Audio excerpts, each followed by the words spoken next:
I now give the floor to the distinguished representative of Mexico to introduce an address by the head of state. Gracias, señor presidente. Thank you, Mr. President. Excellencies, dear colleagues, I have the honor of introducing the pre-recorded message of the President of Mexico, Andrés Manuel López Obrador. Señoras, señores. Ladies and gentlemen, leaders of countries of the world, I am very happy to address you on the occasion of the 75th anniversary of the United Nations Organization. I represent a great country, Mexico. We have a history and a cultural tradition just as other countries of the world do. At this point, I could talk to you about the major civilizations that played a part in the foundation of what our country is today. I could speak to you of the great cultures that flourished in what today is Mexico. I speak of civilization, I speak of cultures, because those who conquer, those who dominate, those who colonize, always try to justify their atrocities by denigrating the first peoples, by calling them barbarians or savages. This is not the case for Mexico, not for our people, nor is it the case for other peoples of the world who are dominated, conquered, and colonized.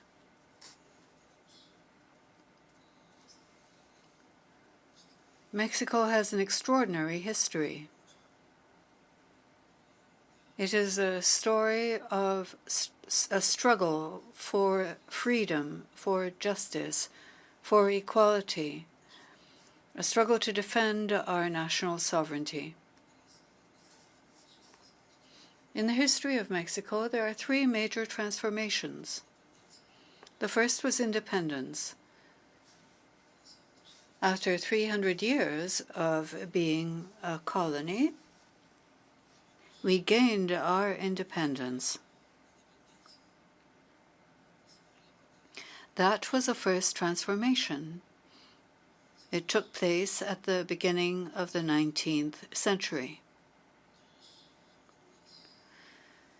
Two rebel priests, Miguel Hidalgo and Costilla, and José María Morelos Pavón, headed a movement to achieve Mexico's independence, which was also a movement for justice, because they were the first to proclaim the abolition of slavery.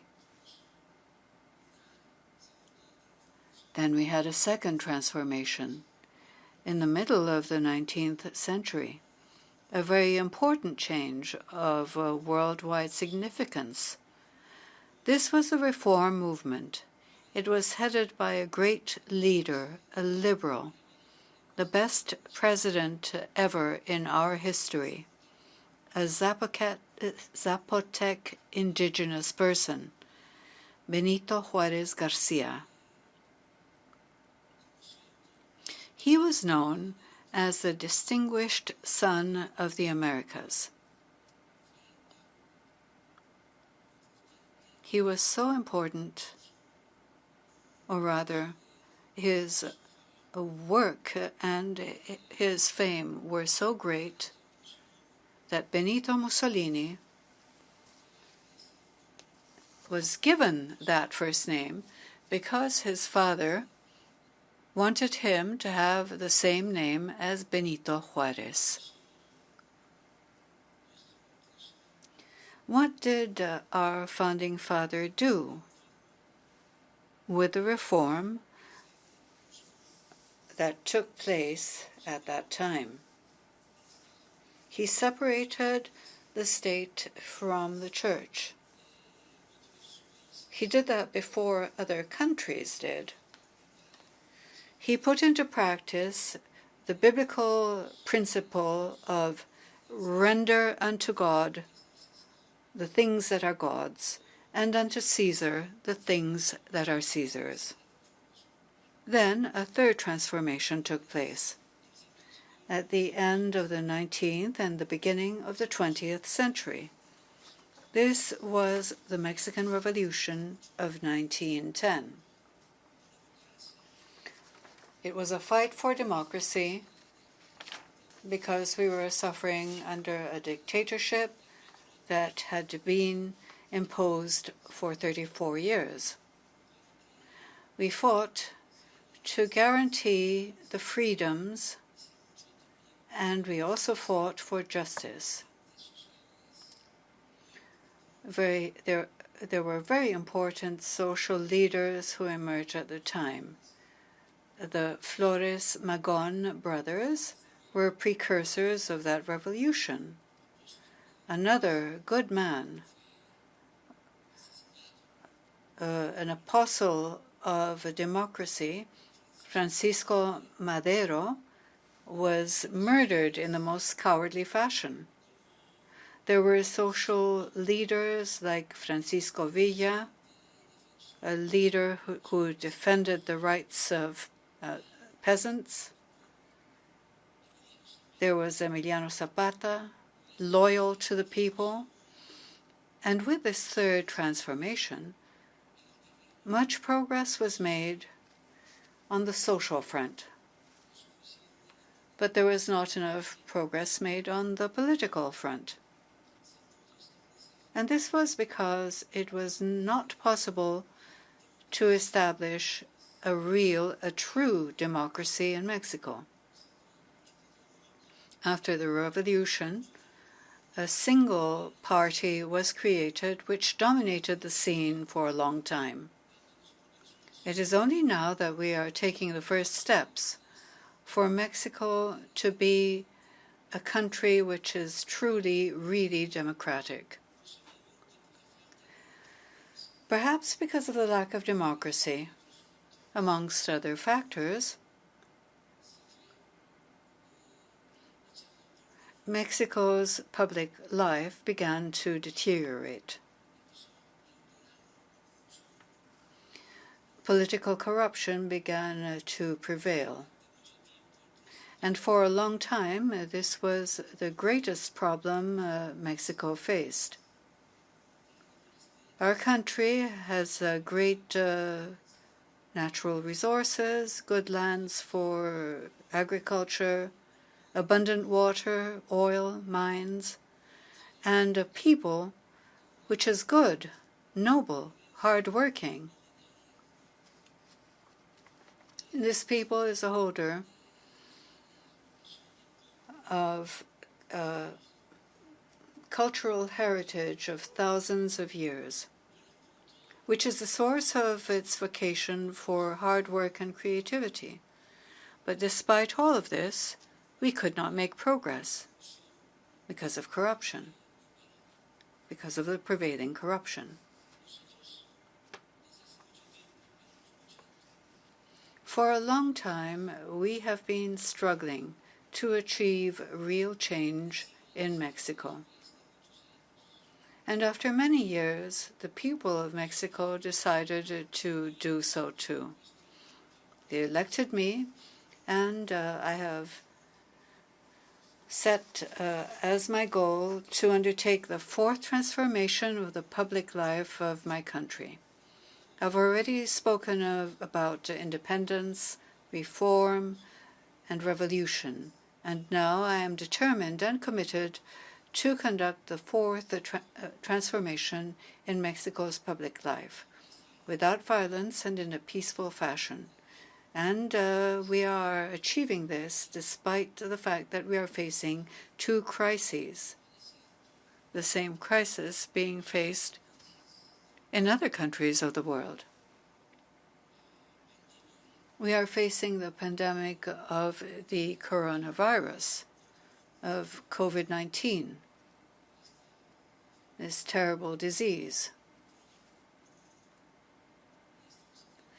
And we are also facing what triggered or gave rise to this pandemic, the economic crisis, as in other countries. So we are facing two crises at the same time. But we are coming out of them. We're making progress. We're responding to the pandemic. We have acted responsibly. We have received a lot of help from experts, scientists, doctors, nurses, healthcare workers, who have selflessly worked to save lives. And we are making progress. It is going down. The lethal effect of the pandemic is decreasing. The most important thing for us is saving lives. We are making progress. We are making progress on the economic front as well, because we're not applying the same old strategy of indebting the country, of rescuing those on top with the falsehood that heavy rain above will trickle down, as if wealth were contagious. So what did we do? From the grassroots up, we are directly supporting the people. It is from the bottom up. We are devoting resources that are the product of savings because corruption is not being allowed, and this is also the product of Republican austerity because there is no luxury in government. I'd like to mention to you that there was a presidential aircraft. Well, it still exists, but it's on sale. We raffled it, and we are still going to sell it. This aircraft is like a flying palace.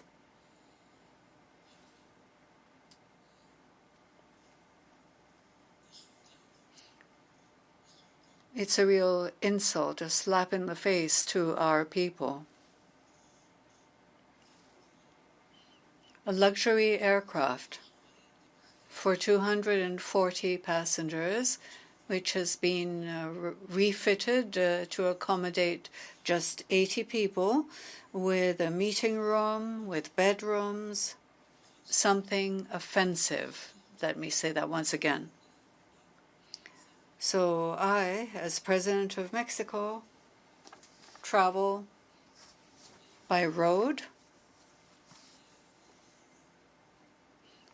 and I take commercial flights. Private aircraft or helicopters are not being used by officials or by civil servants. Also, amongst other things, I disbanded the elite presidential security service. Do you know how many people were in this service? There were 8,000 of them. This institution, this was a long-standing institution known as the Presidential General Staff. And in this way, I have gotten rid of luxuries and extravagances. You cannot have a rich government when the people are poor. So the formula is not to allow corruption, to save money, not to allow ostentatious displays of luxury in the government, and thus free up funds for development. So everything that we are gathering with this formula of not allowing corruption and having an austere, modest government is being devoted to support the poor, the dispossessed. All older adults, all seniors in Mexico have the right to a pension. All children, girls and boys with disabilities also receive a pension. 11 million poor students receive scholarships, and there are many other social programs. So what we are investing at the grassroots, together with the support that our migrant fellow citizens are providing to us, those who out of need went to seek a livelihood by working in the United States. There are already 38 million Mexicans, those born here and those who were born in the U.S. of Mexican parents. 38 million are helping us. They are sending economic support, financial support to their relatives in Mexico, the so-called remittances. This year, in spite of the pandemic, is going to be a record year for remittances. We anticipate that we will receive around $4 billion. Month after month, this money reaches 10 million poor families in Mexico. And so, with what we are investing as a government and with the remittances, we are strengthening consumption. And in spite of the pandemic and the crisis, there is no hunger in our country. We are guaranteeing basic consumption for millions of Mexicans. Little by little, the economy is recovering. And this is added to by the fact that we have just signed an agreement with the United States and Canada. This treaty has already entered into force. And what it means is that investment is coming to Mexico, companies are being set up here, and jobs are being created for the well-being of Mexicans.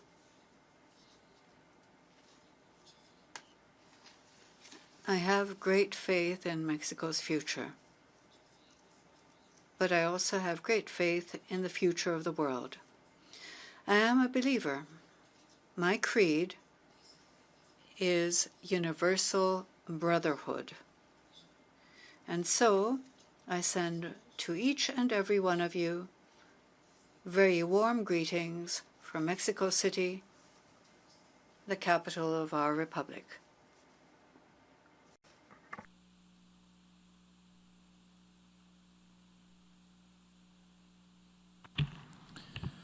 On behalf of the General Assembly, I wish to thank the President of the United Mexican States for the statement just made.